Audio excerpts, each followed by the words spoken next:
wantoota Ingiliffaa akkam baranne gufuun itti ta'an keessaa inni guddaan maali? Afaan keenyarraa yookiin immoo afaan haadha keenyarraa yookiin immoo mother tongue isa jedhamu afaan dhalootaarraa translate yookiin immoo kallattiidhaan hiikuudhaatu akka Ingiliffaan baranne nu godha jechuudha.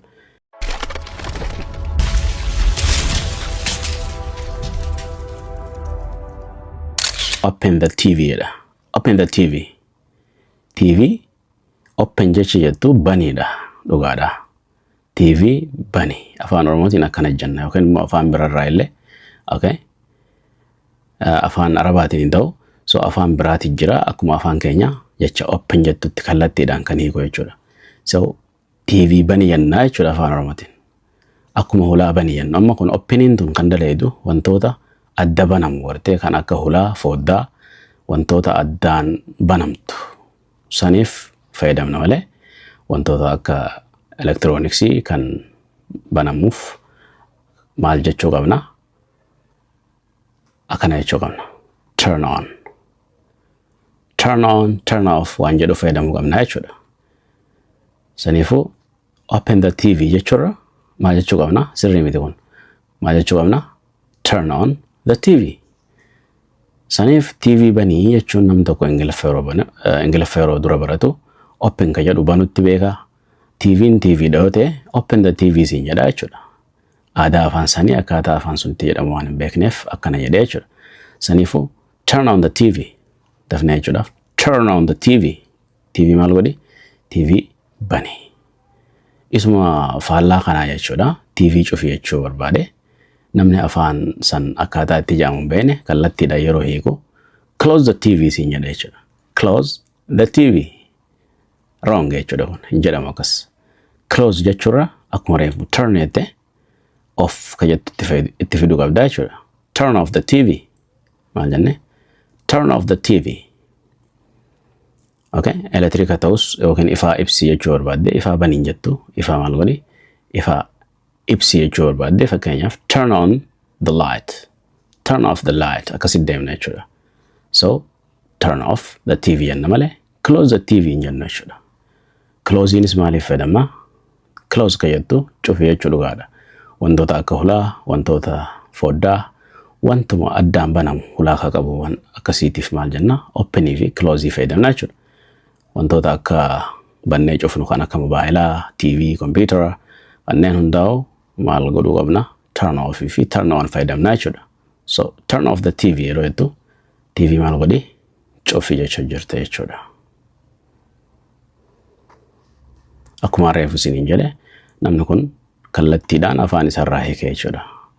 Close the light jedhe ifaa maal godhi jechuu barbaade ifaa cufii jechuu barbaade.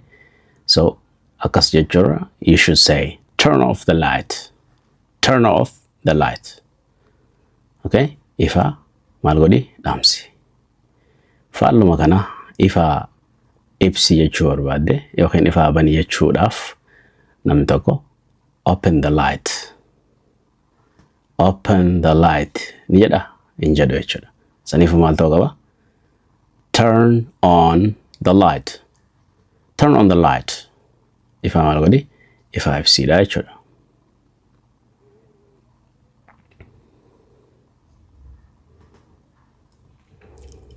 Kanatti yeroo dhufnu make your homework jedha. Make your homework. Namni kun kan barbaade hojii manaa kee hojjedhu jechuu barbaade. Make osoo hin taane asirratti makein wantoota reefu sanii hojii yoo deemtu hojii manaa kee hojjedhu jechuu barbaade bakka makeidha. Maal fayyadamna? Do. Okay? Do your homework. Barsiisaan akkasiin jedha jechuudha. Please do your homework. Hojii manaa kee hojjedhu. Okay? Making fayyadamnu. Makiinis godhuudha. Do'nis godhuudha. So kan fayyadamuu qabnu waan akka hojii manaatii fi wantoota godhama kan adda addaati jira. Fakkeenyaaf do laundry. Amma huccuu dhiqu jechuudhaaf do laundry siin jedha malee washilleen jennu jechuudha. Washilleen fayyadamna achitti. So do dish yoo siin jedha nam tokko meeshaa dhiqi siin jechuu jira jechuudha. So wantoota do wajjin fayyadamnu jira, wantoota make wajjin fayyadamnu jira jechuudha. Okay? So kanneen barachuu qabna jechuudha. Malee afaan kallattiidhaan hiikuu hin qabnu jechuudha.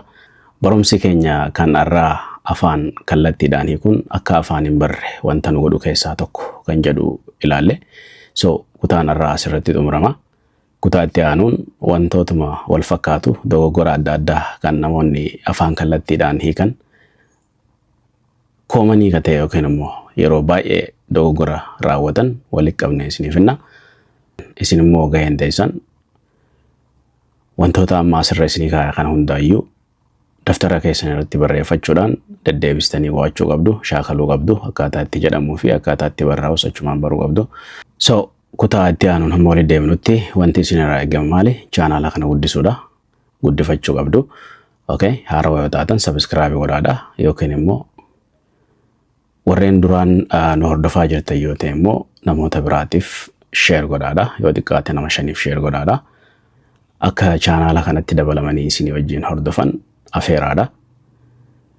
Viidiyoon kun immoo akka nama baay'ee bira gahuuf like gochuun dagatinaadha. Kutaa itti aanuun hamma walitti deebinutti. Bye-bye.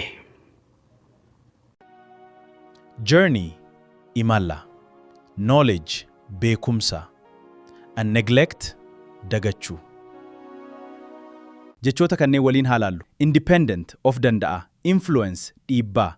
Intelligent, qaroo. Interrupt, addaan kutuu. Welcome to today's podcast. Encourage means jajjabeessu. Enormous is baay'ee guddaa. Environment means naannoo. Motivate is kakaasu. Harmful means miidhaa kan geessisu. Hesitate duubatti harkifachuu. Identify means adda baasu. Ignore means xiyyeeffannoo dhabsiisu. Essential, barbaachisaa. Establish, hundeessuu. Evaluate, madaaluu. Develop means guddisuu. Difficult means rakkisaa. Discover means argachuu or bira ga'u. And disaster means balaa guddaa. Fragile means salphaatti kan caccabu. Frequent means deddeebi'aa. Generous means arjaa. Gradually means suuta suutaan. Namni ga'eessi tokko lafee meeqa qaba? Deebii, lafee 206. Bineensota lafaa keessaa guddaan kami?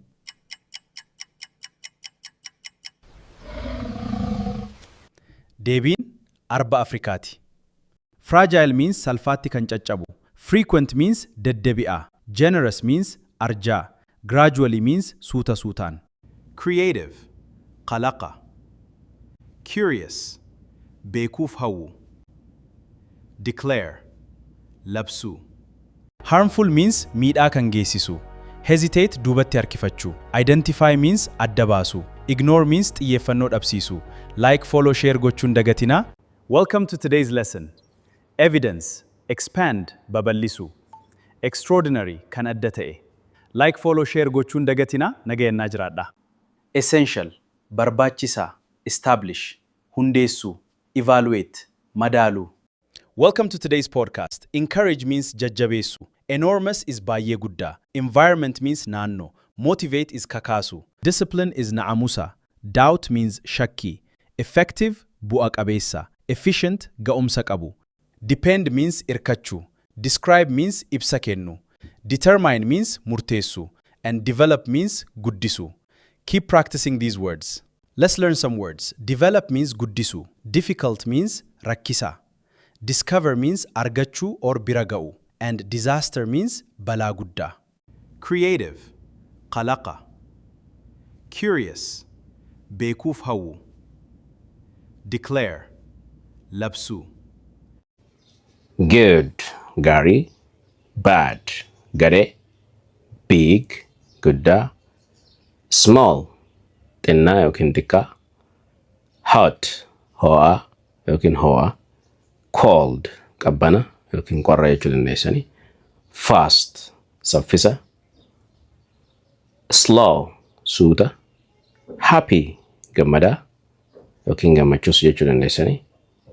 Sad, gaddaa. You jechuun ati jechuu erga ta'e ati maal godhu jirta jedhame. What are you doing? You jedheetiin fayyadame jechuudha. What are you doing? Okay. Fakkeenya biraa tokko naa dabale. Ati eessarraa dhufte ka jedhu. where are you from? You fayyadameetiin jira jechuudha. Where are you from? Okay. I jechuun ana jechuudha. Kasimire. So waa'ee keetii dubbadhume. I am here. Ana siin jira. I can do godhuun danda'a. I can handle that. Okay. Waan kana to'achuu nan danda'a. Waan baay'ee jechuu dandeessa.